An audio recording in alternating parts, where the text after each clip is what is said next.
আসসালামু আলাইকুম, welcome back to my channel. আশা করি সবাই ভালো আছেন। আজ আবারও একটি রেসিপি নিয়ে হাজির হয়ে গেছি। আজ তৈরি করে দেখাবো পেঁপে আর আলু দিয়ে দারুণ একটি শিং মাছের তরকারি। শিং মাছ অনেকেই অনেকভাবে রান্না করে থাকে, কিন্তু আমি কিভাবে রান্না করি সেটি আজকে আপনাদের সাথে শেয়ার করব। আশা করি সকলের কাছে ভালো লাগবে। চলুন তাহলে দেখে নিই। এখানে আমি বড় একটি আলু আর একটি পেঁপের 4 ভাগের 1 ভাগ পেঁপে নিয়ে নিয়েছি।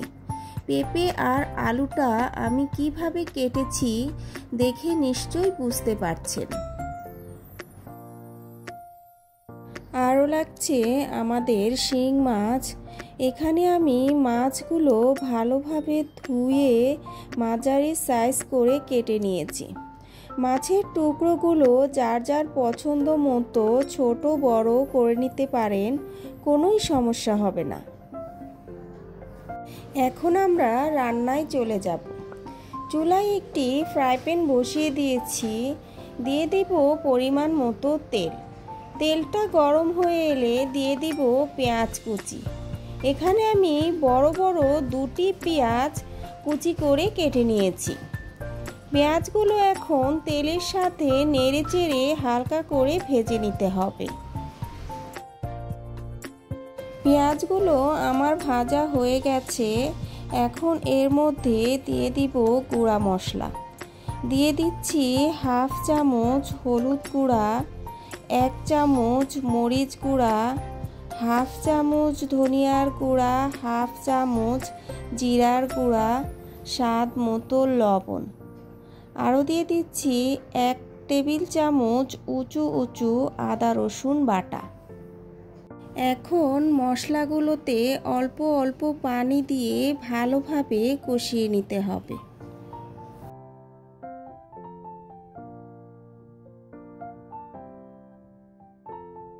মশলা আমার কষানো হয়ে গেছে। এখন এর মধ্যে দিয়ে দিব কেটে রাখা মাছ। মাছগুলো দিয়ে ভালোভাবে নাড়াচাড়া করে মশলার সাথে মিশিয়ে নিতে হবে। এরপর একটি ঢাকনা দিয়ে ঢেকে দিব প্রায় 5 মিনিটের জন্য। ফিরে এলাম 5 মিনিট পর। মাছগুলো আমার কষানো হয়ে গেছে। অফ ক্যামেরায় আমি আরও 2-1 বার নেড়েচেড়ে দিয়েছি। এখন আবারও একটু ভালোভাবে নাড়াচাড়া করে মাছগুলো একটি বাটিতে তুলে নিতে হবে। মাছ তোলা হয়ে গেলে এখন এর মধ্যে দিয়ে দিব কেটে রাখা পেঁপে আর আলু। সবজিগুলো দিয়ে ভালোভাবে নাড়াচাড়া করে কষিয়ে নিতে হবে। এখন একটি ঢাকনা দিয়ে ঢেকে দিব প্রায় 5 মিনিটের জন্য। এই পর্যায়ে চুলার ফ্লেমটা মাঝারি আঁচে রাখতে হবে। ঢেকে রাখার ফলে সবজি থেকে সামান্য একটু পানি বেরিয়েছে। এই পানি দিয়েই নাড়াচাড়া করে সবজিগুলো 80% মতো সেদ্ধ করে নিতে হবে। সবজিগুলো আমার কষানো হয়ে গেছে। এখন এর মধ্যে দিয়ে দিব পানি আর দিয়ে দিব কষিয়ে রাখা মাছ। মাছগুলো দিয়ে সামান্য একটু নাড়াচাড়া করে আবারও একটি ঢাকনা দিয়ে ঢেকে দিতে হবে 5 থেকে 6 মিনিটের জন্য।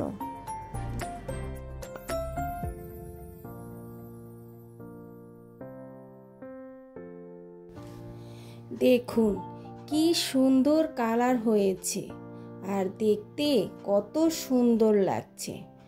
সব শেষে 1/2 চামচ ভাজা জিরার গুঁড়া দিয়ে দিব আর দিয়ে দিব 8-10টার মতো কাঁচা মরিচ ফালি।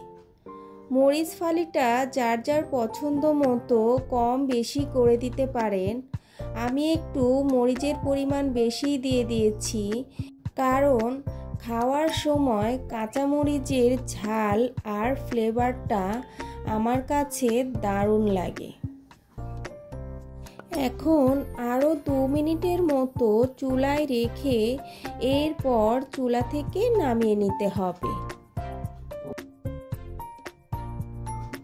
তৈরি হয়ে গেছে শিং মাছের তরকারি। খুবই সহজভাবে দেখানোর চেষ্টা করেছি। আশা করি সকলের কাছে ভালো লেগেছে। যদি আমার রেসিপিটি ভালো লেগে থাকে তাহলে চ্যানেলটি সাবস্ক্রাইব করে দিবেন, সাথে লাইক, কমেন্ট আর বেশি বেশি শেয়ার করে দিবেন। আল্লাহ হাফিজ।